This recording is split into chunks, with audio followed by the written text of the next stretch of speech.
The Alabama Supreme Court decided their state was not draconian enough in the way that they are punishing women in their fight for their own reproductive rights.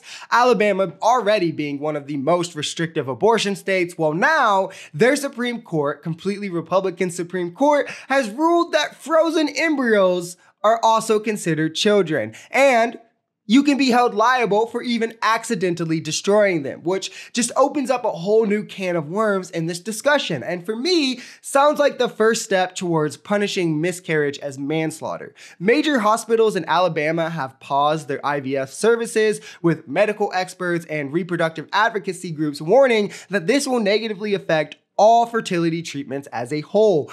Alabama's Supreme Court is an entirely Republican, ultra-conservative court, and they issued this ruling in a pair of wrongful death cases by 3 couples whose frozen embryos were accidentally destroyed in a fertility clinic. This calls into the question of the viability of a practice like IVF, where currently 1 in 6 people are impacted by infertility and need this sort of treatment, as well as raising questions for providers and parents on if they should freeze embryos or if embryos can be donated because they don't want to make themselves civilly or criminally liable for charges now. This also comes in the wake of reports that Donald Trump himself is privately discussing signing a federal 16-week ban on abortion with no exceptions, showing the real game plan being laid out before our eyes. Women are losing their reproductive rights. Embryos are being labeled people and not clumps of cells. This opens the door to miscarrying being manslaughter and women just being looked at as baby-making factories. Fertilization is already being attacked. Next is contraceptions.